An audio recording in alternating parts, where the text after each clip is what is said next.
오늘도 하나님 앞에 나와 사모하는 마음으로 예배하는 여러분 모두에게 하나님께서 예비하신 풍족한 은혜가 각자의 심령과 삶에 넘쳐나시기를 간절히 축원드립니다. 영국의 한 의과대학에서 웃음에 대해 연구를 해서 발표를 했는데, 어린아이들이 하루에 몇 번을 웃는가 조사를 해봤더니 400에서 500회 정도 웃는다 말합니다. 늘 미소만 띄어도 빵긋빵긋 웃는 우리 아이들을 볼 수가 있죠.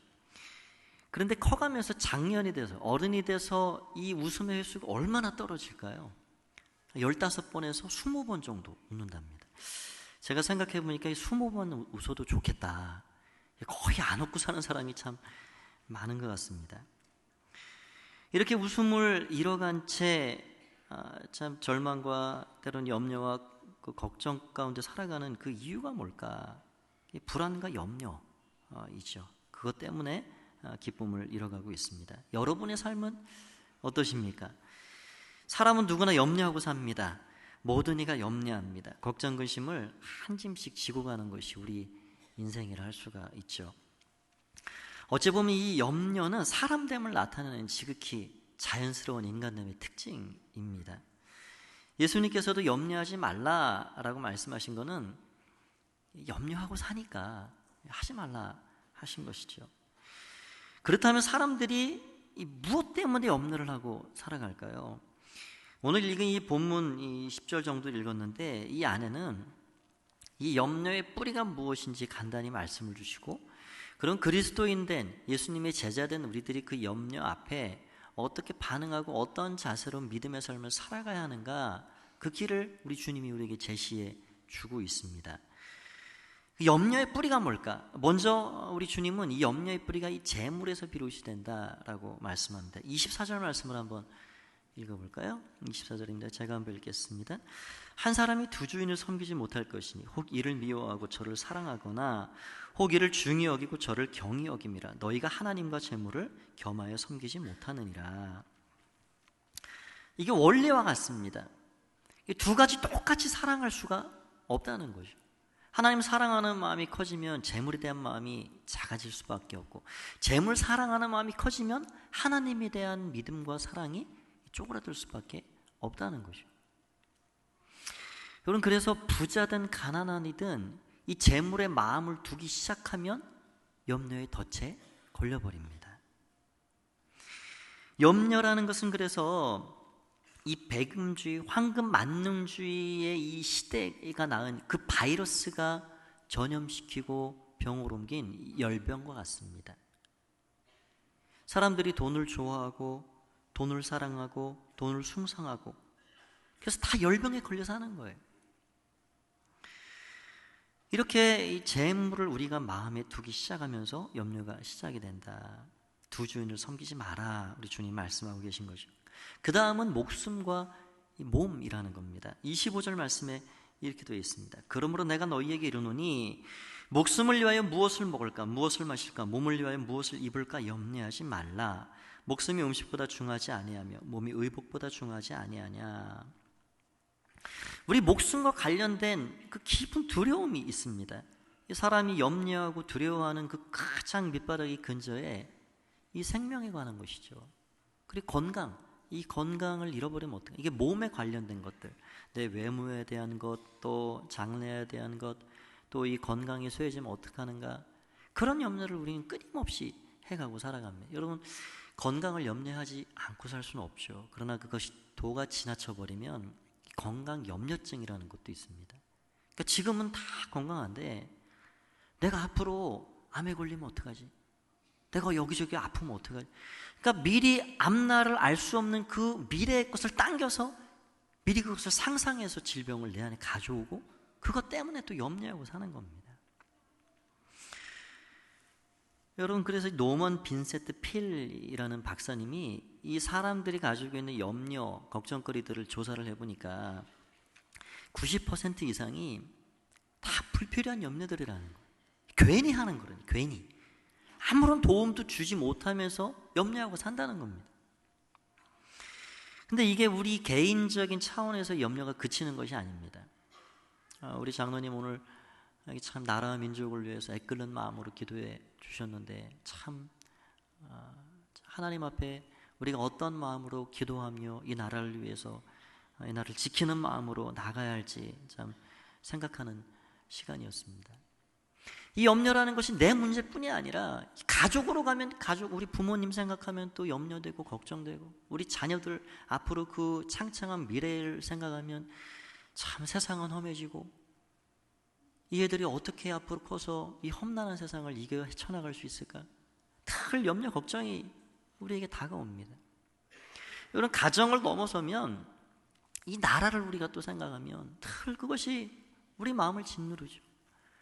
하나님의 은혜가 아니면 살 수 없는, 자원 하나 나오지 않은 이 땅에 하나님이 정말로 은혜 주셔서 이만큼 세워주셨는데 하나님 제대로 섬기지 못하는 이 백성들 삶을 보고, 우리 자신들을 보고 신앙을 잃어가고 마칠 잃어가는 교회를 바라보면서 우리가 늘 염려하고 걱정이 됩니다. 주변의 강국들은 이 나라를 집어삼키려고 눈을 크게 뜨고 있고, 이런 것들을 우리가 생각하면 가만히 편안하게 내 삶을 살아가기가 어려운 것이죠. 또 우리 인류 공동체가 가지고 있는 공동의 걱정거리들이 있습니다.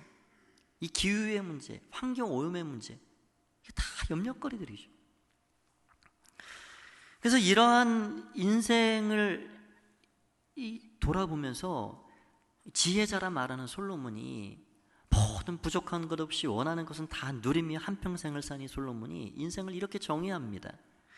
인생은 결국 평생 근심하면서 수고하다가 가는 것이다. 전도서가 말하는 결론이 그거예요. 그래서 헛되고 헛되지 않느냐, 뭘 더 붙잡으려고 바람을 붙잡는 것 같이 애를 쓰고 살아가지만 붙잡을 거 없어. 그래서 너가 땀 흘리는 거에 기쁨을 누리고 낙을 누며 살아가는 게 좋은 거야. 그리고 인생의 모든 낙이 다 떨어지기 그 이전에, 후회가 밀려오기 그 이전에 너는 창조주를 꼭 기억해야 돼. 하나님을 경외하고 살아가는 것이 우리 인생이 살아가야 될 삶의 본분이야 라고 우리에게 인생을 가르쳐주고 있는 것입니다. 그런데 문제는 이 염려 근심이라는 게 사람 때문에 특징이고, 누구나 자연히 염려하고 살아가는 게 자연스럽고, 그러면 우리는 어떻게 살아가야 되는가? 염려가 모든 사람들의 특징이라, 그래서 나도 그럼 염려하고 사는 게 자연스러운 일이네 라고 우리가 살아갈 수만은 없다는 것입니다. 여러분, 예수님께서 우리에게 뭘 말씀해 주시니 우리가 그 음성을 들어야 합니다. 하나님의 백성된 그리스도의 제자된 자들이 이 염려의 경계선에서 우리는 어떠한 편에 서서 어떠한 자세를 가지고 살아가야 되는가, 오늘 그것을 우리가 깨달아 알아야 되는 거죠.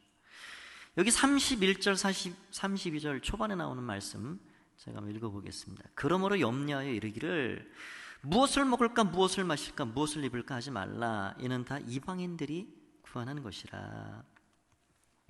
여러분, 성경 안에 이 염려, 걱정 이런 거에 대해 관련된 말씀 하나님 무수히 주셨습니다. 그런데 그 말씀들 단 한 구절도 우리를 헷갈리게 주신 말씀이 없다는 거예요. 애매모호하게 우리에게 주신 말씀이 전혀 없습니다. 예수님 말씀은 분명합니다. 무엇을 먹을까, 무엇을 입을까, 무엇을 마실까, 그거는 이방인들이 하는 거야. 우리를 헷갈리게 하지 않으셨다는 거예요. 염려하지 마라, 그것이 우리 주님의 명쾌한 음성입니다. 단 한 번도 너희가 조금 힘들면 그래 좀 고민하고 염려하고 살아, 그러다가 정신 좀 번쩍 나면 그때 기도해, 그렇게 얘기하지 않으셨다는 거예요. 그래서 이 염려에 대한 말씀 회색지대가 없습니다. 분명한 선으로 우리에게 명확히 알아듣게 말씀하셨다는 거예요. 다음에 나온 이 말씀들을 한번 보십시오. 시편 55편 22절 말씀입니다. 내 짐을 여호와께 맡기라. 그가 너를 붙드시고 의인의 요동함을 영원히 허락하지 아니하시리로다. 짐을 맡기라는 거예요. 조금만 가지고 조금만 맡기고 그것이 아니라 온통 맡기라. 또 우리가 잘 아는 빌립보서 4장 6절 7절 이렇게 말씀합니다. 아무것도 염려하지 말고 오직 모든 일에 기도와 간구로 너희 구할 것을 감사함을 하나님께 아뢰라. 그리하면 모든 지각에 뛰어난 하나님의 평강이 그리스도 예수 안에서 너희 마음과 생각을 지키시리라. 염려 조금 해도 돼. 그게 아니에요. 아무것도 염려하지 말아라. 명확히 말씀하고 계십니다. 베드로전서 5장 7절은 또 우리에게 이렇게 말씀합니다. 너희 염려를 다 주께 맡기라. 이는 그가 너희를 돌보심이라. 짐을 맡기라. 아무것도 염려하지 말라. 염려를 주께 맡기라. 전혀 모호하고 헷갈리지 않게 우리에게 정확히 말씀을 해주셨습니다. 그래서 여러분, 이 염려라는 것이 신앙인과 비신앙인을 가로 나누는 그런 표지와도 같습니다. 우리 크리스찬들이 세상의 이방인들과 다르다는 것은 이 염려가 다가왔을 때 그 삶의 태도를 어떻게 가져가느냐에 따라 나타난다는 것이죠. 여러분, 세상의 사람들에게는 인생의 주인이 없습니다. 그들의 삶의 인도자가 없습니다. 어찌 보면 세상 사람들이 염려를 끌어안고 염려 속에 살아가는 것은 너무나도 자연스러운 일이죠.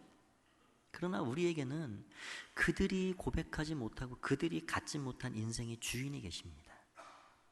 우리의 삶에는 우리의 인생을 책임져 가시는 주권자가 계십니다. 그런데 우리가 그들과 똑같이 염려하고 똑같이 걱정하고 살아간다면 믿음이 없는 것이죠. 어떤 목사님이 설교를 하시는데 참 재미있는 표현을 해서 제가 참 기억을 합니다. 요즘 귀신들은요, 이게 저 사람이 믿는 사람인지 안 믿는 사람인지 귀신이 되게 보면은 귀신같이 아는데 귀신들도 헷갈린다는 거예요. 저 사람이 터벅터벅 성경책 가지고 예배당에 들어가서 예배드리고 나오고 하는데 그가 하는 말을 들어보면 세상 사람과 똑같이 말하고 그가 생각하는 모든 생각이 똑같고 그가 추구하는 인생의 가치관과 방향이 성공을 추구하고 자녀들을 양육하는 거 보면은 세상 사람들이 양육하는 것과 똑같이 가르쳐가고 그가 이웃주민과 얘기하는 거 보면은 아파트 평수 얘기하면 부동산 투기를 얘기하고 여러분, 귀신도 헷갈릴 정도로 우리 믿는 사람들의 이 삶의 모습은 뭔가는 달라야죠. 생각과 마음과 입의 말과 삶의 태도가 다르게 되어 있습니다. 우리에게 주인이 계시기 때문에 그런 것이죠. 그래서 우리는 염려를 내려놓아야 합니다. 철저히 그 자리를 다른 것으로 채워가야 하는 것이죠. 그렇다면 왜 주님께서 우리에게 이 염려하지 말라라고 말씀하실까요? 예수님의 말씀에 의하면 우리 인생의 이 염려는 하등의 도움이 안 된다. 그래서 염려하지 말라라고 말씀하십니다. 27절 말씀에 이렇게 되어 있습니다. 너희 중에 누가 염려함으로 그 키를 한 자라도 더할 수 있겠느냐. 여러분, 염려를 해보십시오. 키가 한 자라도 클 수 있는가? 여러분, 염려해서 키가 클 수 있다면 제가 좀 염려 좀 더 했으면 좋겠어요. 저는 그래서 염려 안 합니다. 안 크는 거 알기 때문에. 여러분, 염려해서 건강이 유지되고 염려해서 내 어떤 성공이 이루어지고 염려해서 장수하고 그런 모든 사람들이 머리 싸매고 염려하고 살 것입니다. 그게 안 된다는 거예요.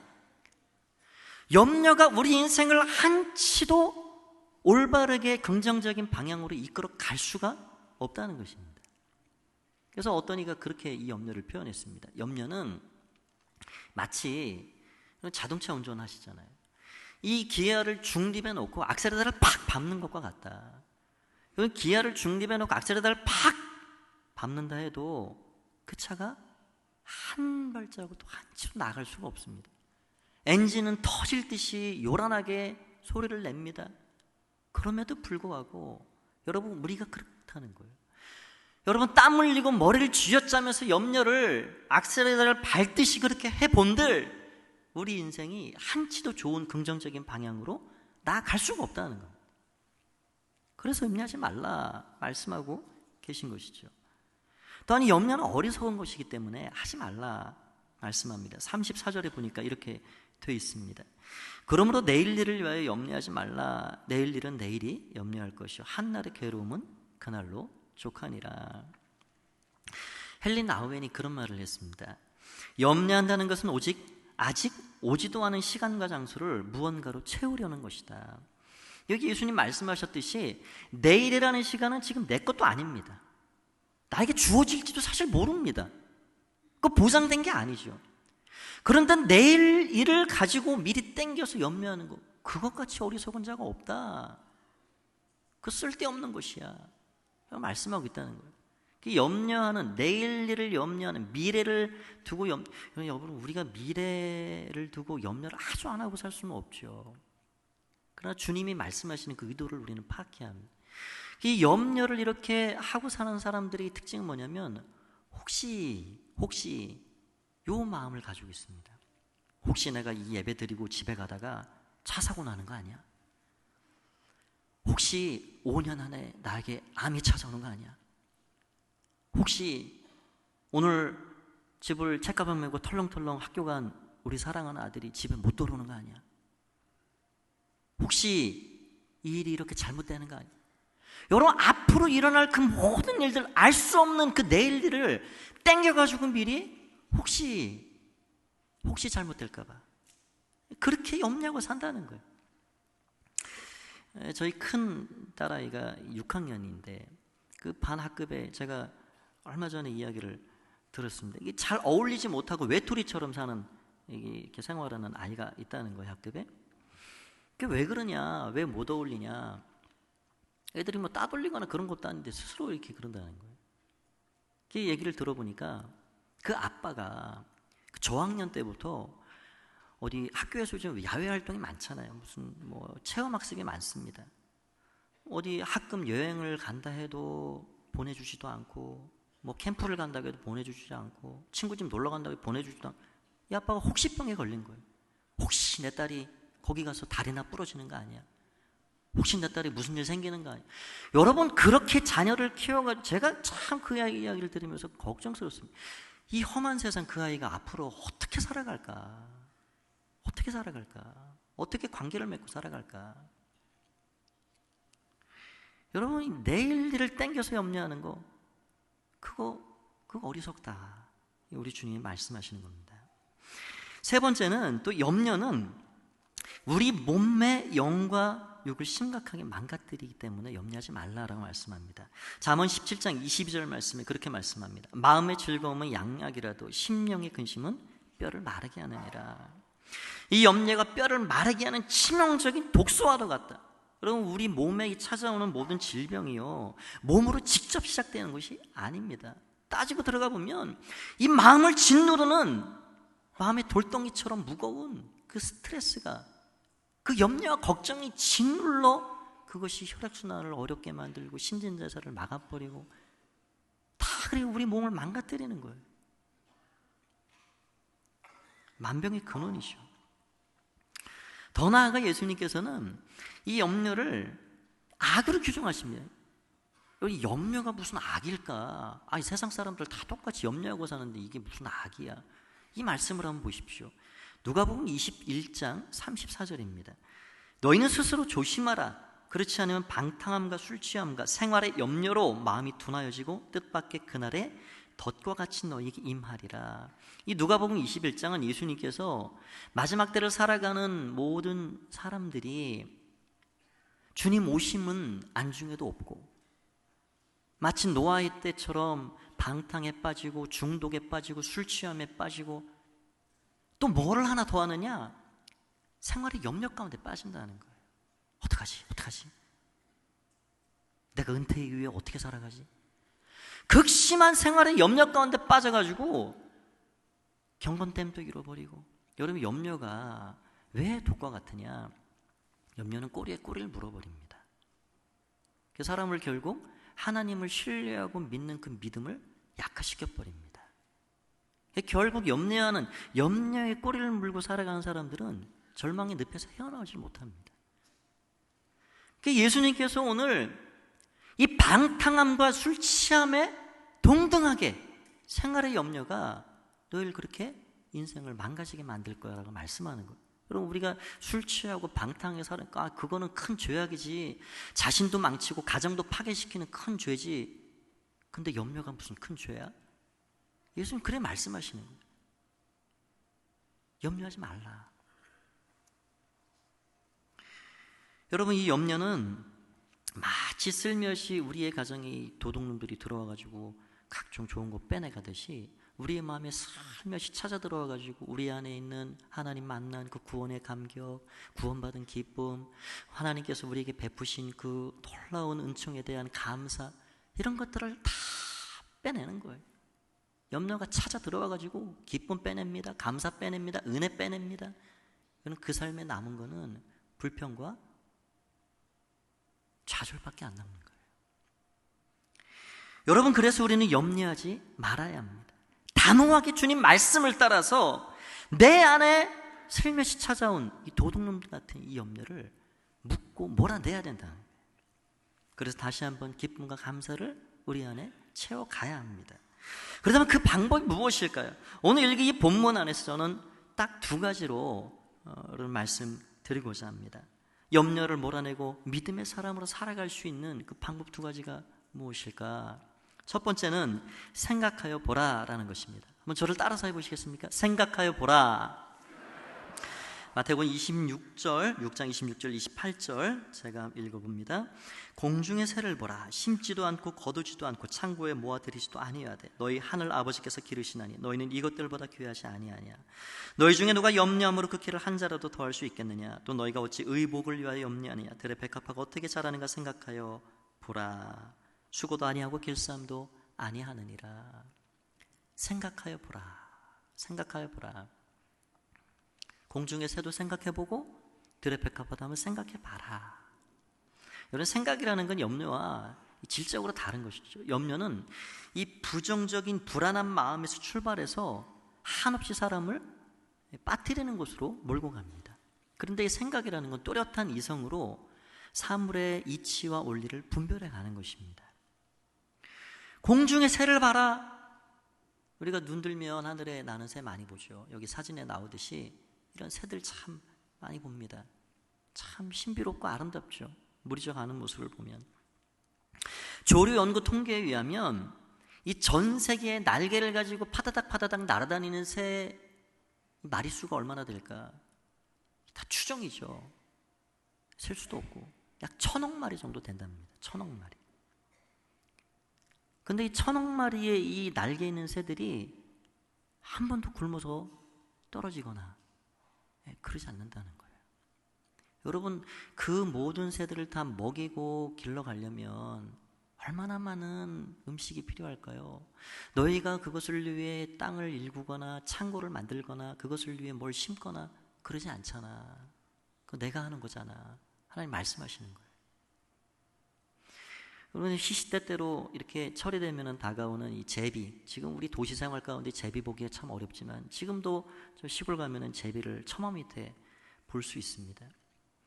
제비를 보면 그 제비를 연구한 학자에 의하면 이 제비가 날라와가지고 3주 정도 머물고 새끼 낳고 다시 돌아가는데 여러 마리 새끼를 낳아놓고 암컷과 수컷이 번갈아가면서 이 제비에게 작은 곤충, 벌레 이런 것들을 다 잡아가지고 새끼 입에 쏙쏙 넣어주는데 그 숫자를 세보니까 하루에 100번 정도를 왔다 갔다 하면서 새끼에게 이 먹이를 주더라는 거예요. 근데 하루에 몇 마리 정도를 갖다 주냐? 한 7,000마리 갖다 준답니다. 근데 그것을 3주 동안 계산하면 그게 15만 마리입니다. 여러분, 한 둥지가 그러한데 그게 한 마리입니까, 제비가? 그 수많은 제비들, 우리 보고 그거 먹을 거 대라 그러면 어떻게 그 제비를 살려가겠습니까? 그거 너희가 하는 거 아니잖아. 그거 내가 하는 거야. 생각해봐라. 들의 백합화, 우리가 우리나라에서 보는 이 백합화는 흰색 이렇게 길다란 꽃이지만 그 이스라엘 성지에 가면은 저런 백합화가 피어 있습니다. 너무너무 참 색깔이 영롱하고 아름답죠.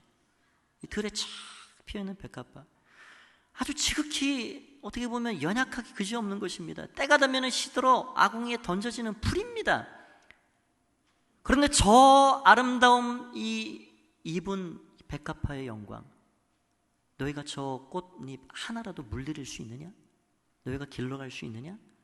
저 꽃이 입은 저 영광은 솔로몬이 입은 그 영광과 비교할 수 없는 영광이야. 저거 누가 저렇게 길러가는 거야? 내가 하는 거야. 하나님 그렇게 말씀하시는 거죠.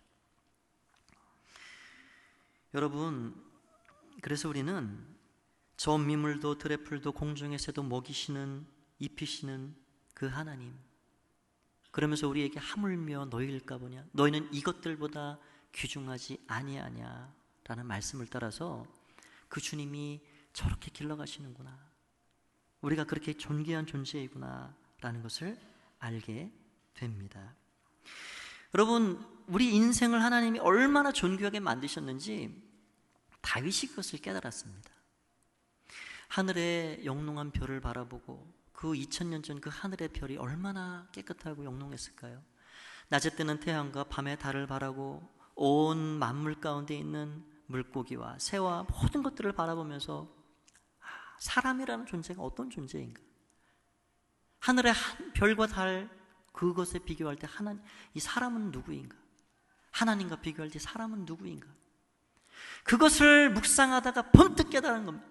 사람이 너무너무 존귀하게 창조된 존재이구나. 그래서 감탄사를 연발하면서 지은 시가 시편 8편입니다. 시편 8편이 이렇게 돼 있어요.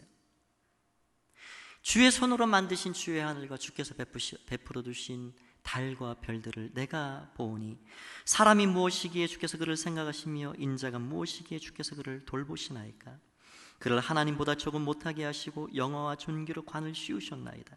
주의 손으로 만드신 것을 다스리게 하시고 만물을 그의 팔 아래 두셨으니 곧 모든 소와 양과 들짐승이며 공중의 새와 바다의 물고기와 바닷길에 다니는 것이니이다. 여호와 우리 주여, 주의 이름이 온 땅에 어찌 그리 아름다운지요. 여러분, 진화론자들은 우리 사람들을 저 원숭이하고 거기에 가깝다 얘기를 합니다. 여러분, 인공지능 시대에 무인 자동차를 끌고 다니고 스마트폰을 사용하는 우리 인간들을 바라볼 때 어떻게 원숭이와 닮은 것이 보여집니까, 여러분? 오늘 다윗은 번뜩 깨달은 거예요. 오늘 이 5절 말씀에 나오듯이 우리를 하나님보다 조금 못하게 지어주셨습니다. 우리를 바라보니, 우리 안에 넣어주신 그 하나님의 형상을 바라보니 얼마나 소중하고 얼마나 가치 있고, 여러분, 타락하기 이전의 아담과 하와의 모습은요 너무너무 존귀한 자들, 지금 하나님의 형상이 희미해진 우리들을 봐도 마찬가지지만 아담과 하와에게 이 지구라는 별을 위탁하셨습니다. 그리고 아담이 짓는 모든 이름대로 그 만물이 정체성이 됐어요. 산 하면 산이 됐어요. 아담이 사자 하면 사자가 됐어요. 하나님보다 조금 못하게 우리를 지으시고 영화와 존귀로 우리 인간의 머리에 관을 씌워주시고 우리가 무엇이기에, 사람이 무엇이기에 우리를 권고하셔서 우리 이 땅 가운데 만물을 우리 발 아래 두시고 이 땅을 다스리게 하시고, 이렇게 너무나도 고귀한 존재로 지음받은 너희가 아니냐. 생각해봐라. 저 공중의 새도 들의 백합화도 입히고 먹이는 그 하나님이 하물며 너희일까 보냐.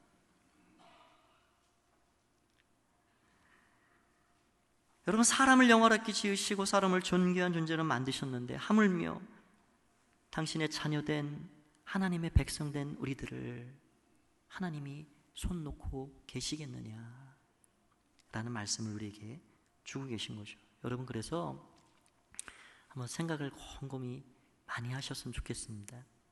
여러분에게 염려가 찾아올 때 창문을 열고 저 나뭇가지에 앉은 새들을 한번 바라보십시오. 지저귀고 울부짖는 새를 바라보십시오. 하나님, 저 한 마리의 작은 새도 하나님이 먹이시고 입히신다는 것을 제가 압니다. 하물며 너희일까 보냐. 하나님, 저의 삶도 하나님이 그렇게 책임져 주실 줄 믿습니다. 그러면서 기도하는 거, 하나님, 저 지금 상황이 어려운 거 하나님 너무 잘 아시죠. 하나님께서 나의 삶을 여전히 끊임없이 붙잡고 계신 거 제가 믿습니다. 고백하는 거예요. 그래서 우리는 생각해야 합니다. 두 번째, 우리는 염려를 몰아내고 믿음으로 살아가기 위해서 채우시는 하나님을 신뢰하고 믿음으로 구하며 살아야 합니다. 다시 한번 따라서 해보시겠습니까? 하나님을 신뢰하고 믿음으로 구하십시오. 여러분, 염려가 다가올 때 우리는 둘 중에 하나를 선택해야 합니다. 염려를 선택해서 염려 가운데 빠져 살 것인지, 믿음을 선택해서 염려를 몰아내고 염려를 중지시키고 기도하면서 하나님의 은혜를 힘입어 나아갈 것인지. 조지 뮬러가 그런 이야기를 했습니다. 염려의 시작은 믿음의 끝이다. 믿음의 시작은 염려의 끝이다. 우리에게 염려가 다가올 때 그 염려의 나락으로 더 이상 빠져들어가지 말고 우리는 그 즉시 우리를 신실하게 돌보시는 그 하나님을 향하여서 믿음의 골방에 들어가 무릎을 꿇고 그 하나님의 신실하심을 바라보며 우리의 것들을 구해가야 하는 거예요. 오늘 31절 33절 말씀이 이렇게 되어 있습니다. 이 말씀 같이 한번 읽어보겠습니다. 그러므로 시작. 그러므로 염려하여 이르기를 무엇을 먹을까 무엇을 마실까 무엇을 입을까 하지 말라. 이는 다 이방인들이 구하는 것이라. 너희 하늘 아버지께서 이 모든 것이 너희에게 있어야 할 줄을 아시느니라. 너희는 먼저 그의 나라와 그의 의를 구하라. 그리하면 이 모든 것을 너희에게 더 하시리라. 아멘. 이 말씀을 따라 우리는 하나님이 어떻게 우리의 삶을 채우시는지, 우리가 있어야 할 것이 무엇인지, 우리가 그 나라 의를 구하는 마음을 하나님께 기도하며 나아갈 때 우리의 모든 것들을 더하도록 채워주시는 하나님이 어떤 분이신지를 알게 됩니다. 그럼 먼저 그 나라 의를 구하라라는 말씀은 주님이 우리에게 가르쳐주신 그 주기도의 내용과 같습니다. 뜻이 하늘에서 이룬 것 같이 이 땅에서도 이루어지길 원합니다. 하나님의 통치하심이 나를 통해서 이 땅에 그 하늘의 뜻이 이루어지기 위해서는 저를 먼저 다스려 줘야 되겠습니다. 저를 먼저 충만한 은혜로 채워주셔야 되겠습니다. 그 나라 의를 구하는 사람은 그렇게 먼저 기도할 수밖에 없습니다. 그래서 여러분, 어떤 이가 그렇게 말했습니다. 먼저 그 나라 의를 구하라라는 것은 너희 육신에 부족한 것, 또 원하는 것, 바라는 것, 눈에 보이는 것, 그런 거 원하고 기도하기 이전에 하나님과의 너와의 관계가 지금 잘 맞춰져 있는지, 내가 믿음으로 하나님 앞에 바른 방향으로 살아가고 있는지, 그것을 먼저 잘 점검하는 것이다. 그럼 무전기로 상대방과 이렇게 교신을 하려면 지금 뭐 우리가 쓰는 핸드폰은 4G, 5G 다 뭐 어디간 잘 터집니다. 이 무전기 같은 건 그렇지 않죠. 교신해서 쓰려면은 전파를 잘 받는 곳으로 잘 그곳을 찾아가서 주파수를 맞춰야 합니다. 거기서부터 교신이 시작이 되는 거예요. 여러분, 먼저 그 나라 의를 구하라는 것은 우리의 삶을 하나님 뜻 안에서 주파수를 맞춰가는 거예요. 하나님이 무엇을 원하시고 무엇을 바라시는지 우리의 삶을 맞춰가는 거예요.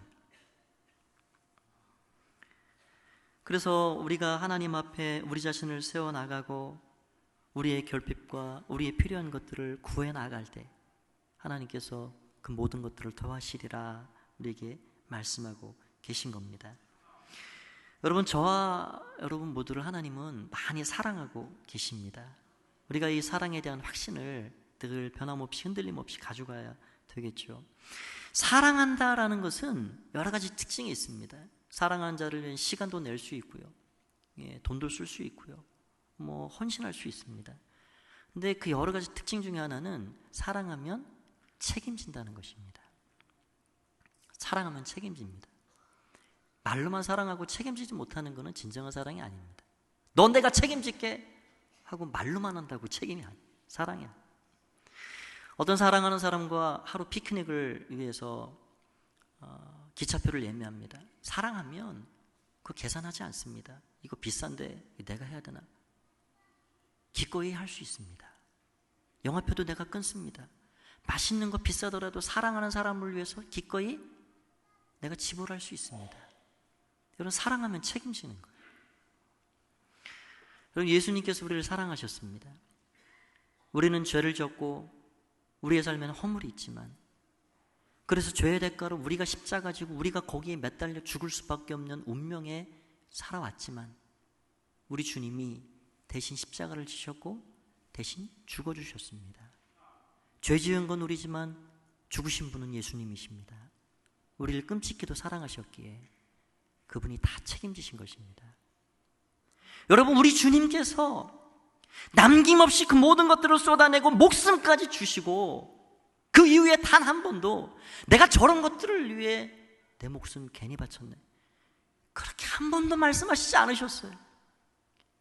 아낌없이 내어주셨습니다. 모든 것들을 책임져 주셨습니다. 하물며 세상 끝날까지 우리와 함께 하겠다고,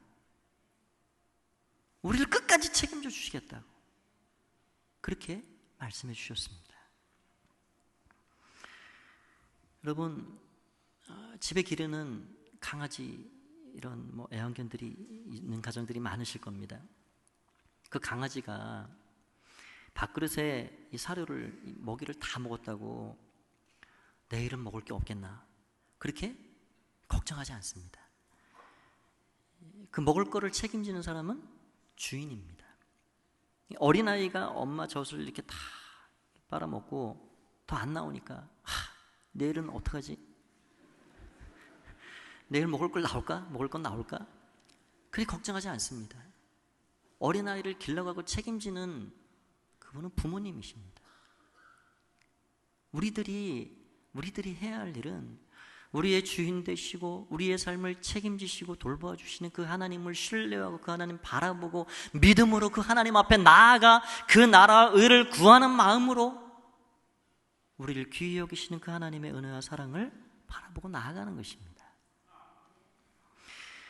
초대교회 문헌에 사람들의 이름 앞에 쓰여진 아주 독특한 한 단어를 발견하였습니다. 1세기 문헌이니까 사도들이 그 이후에 살던 사람들이 살던 시대입니다. 베드로 앞에 티테디우스, 요한 앞에 티테디우스, 사도 바울 앞에 티테디우스. 여러분, 초대교회 성도들이 신앙을 지켜 살아간다는 것은 너무너무 고통스러운 어려운 일이었습니다.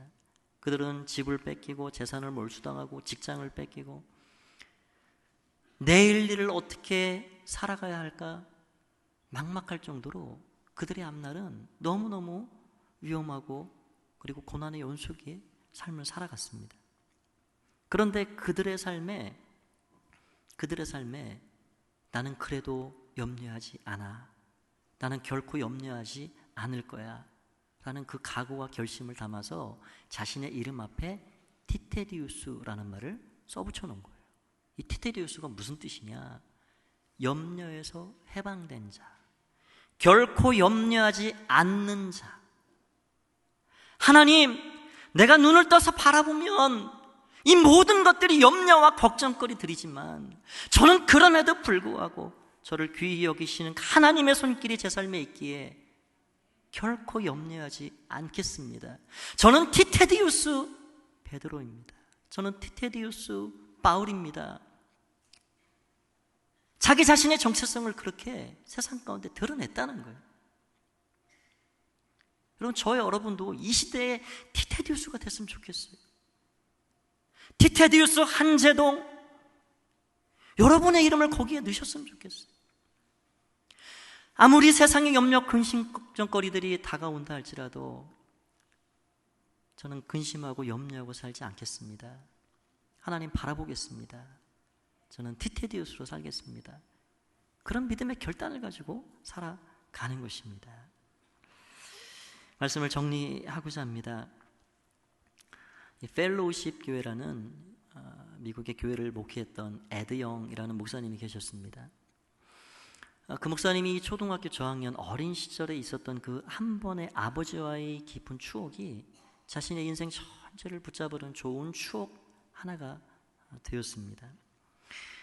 어린 시절 자신이 살던 그 집 근처에는 아주 큰 강 하나가 있었는데 아버지는 그 강에 종종 산책도 나가시고 거기서 묵상도 하고 오시고 그렇게 즐겨하셨어요. 나도 언젠가 때가 되면 아버지 손잡고 가고 싶다, 그렇게 늘 생각했는데 아버지가 어느 날 말씀하는 거예요. 야 에드, 얘야, 오늘 아빠하고 저 강에서 저 해가 지는 저 노을, 그 영롱하고 황홀한 그 노을 한번 구경하러 가자. 예, 아빠 좋아요. 제가 얼마나 기다렸는데요. 그래서 아빠 손을 잡고 그 강으로 갔습니다. 이 지는 해가 이 강에 붉게 물을 들이고 너무너무 황홀한 그 광경을 아빠와 함께 손잡고 그 광경을 잘 봤습니다. 그리고 해가 다 이제 뉘엿뉘엿 넘어갔는데 날씨가 어두워지니까 그 강에서 이 물뱀들이 이 물가까지 이렇게 막 몰려오는데, 그 강에는 이 물뱀들이 너무너무 많이 서식했던 강이었습니다. 크게는 1m가 넘는 이런 물뱀들이 수십 마리가 거기 물가까지 막 몰려오는 거예요. 이 아이가, 이 에드가 깜짝 놀래가지고, 아빠, 저게 뭐예요? 그래서 아빠는 늘 봐왔던 광경이니까, 얘야, 저 물뱀 너무 무섭지? 이제 우리 집에 갈까? 네, 아빠. 그럼 얼른 내 등에 업혀. 아이를 업었어요. 그 아빠의 등에 냉큼 이렇게 안겨가지고 아빠가 비춰지는 그 후레쉬를 잘해서 그 물뱀들이 득실거리는 그곳을 안전하게 빠져나온 기억을 가지고 있었습니다. 이 목사님이 평생 그 추억이 있었던 거예요. 이 세상에 살아가는 모든 삶이 염려와 걱정거리들이 계속해서 다가오고, 물뱀들이 득실거리는 것처럼 빠져나갈 구멍이 안 보이고, 그때 하나님이 아버지가 그 옛날 어린 시절 말씀해 주셨던 그 음성 그대로 자신에게 말씀하는 듯 했습니다. 얘야, 에드, 염려할 거 많지? 눈물 흘릴 일 많지? 내 등에 업혀. 우리 주님이 꼭 그렇게 말씀하시는 것 같더라는 거예요. 그래서 그때마다 하나님의 등에 업혀서, 그 안전하고 포근한 그 하나님의 등에 업혀서 하나님의 피난처에 그 품에 들어가서 그렇게 험난한 세상을 두려움 없이 잘 지내왔다. 여러분, 변한 건 없습니다. 물뱀이 여전히 우리의 삶에 있을 수 있습니다. 여전히 염려, 근심, 걱정거리도 우리의 가운데 있을 수 있습니다. 그럼에도 불구하고 그 하나님의 피난처 가운데 숨어 들어가 하나님의 등에 업힌 하나님의 사람들은 그 염려, 걱정 때문에 주저하지 않고 하나님 주신 놀랍고 크신 은혜 가운데, 그렇게 하나님의 사랑 가운데, 하나님의 보살핌 가운데 살아가게 되는 것입니다. 여러분, 우리는 공중의 새보다 들의 백합보다 귀한 자들입니다. 늘 하나님 앞에 나아가 늘 하나님의 보호하심을 힘입어서 살아가는 우리 모두가 정말 은혜 받은 사람들입니다. 그래서 이 한 주간도 살아갈 때 여러분 모두가 그 하나님을 온전히 힘입고 주님 바라보며 믿음으로 살아가신 여러분 다 되셨으면 좋겠습니다. 여러분, 서로를 축복하는 마음으로 한번 이렇게 인사를 한번 해보실까요? 주님이 돌보십니다. 주님이 돌보십니다. 네. 주님이 우리를 돌보십니다. 함께 기도하겠습니다. 살아계신 아버지 하나님, 주님이 우리를 돌보시기에 염려, 걱정, 근심거리들이 우리 가운데 찾아온다 할지라도 우리는 주님의 은혜를 힘입어 믿음의 삶을 살아갑니다. 주님 감사합니다. 주님 감사합니다. 이 한 주간도 주님 우리 손을 꼭 붙잡아 주시고 하나님 주신 놀랍고 크신 은혜 가운데 하나님의 영광을 위하여 살아가는 복 있는 자들이 되게 하여 주시옵소서. 예수님의 이름으로 기도하옵나이다.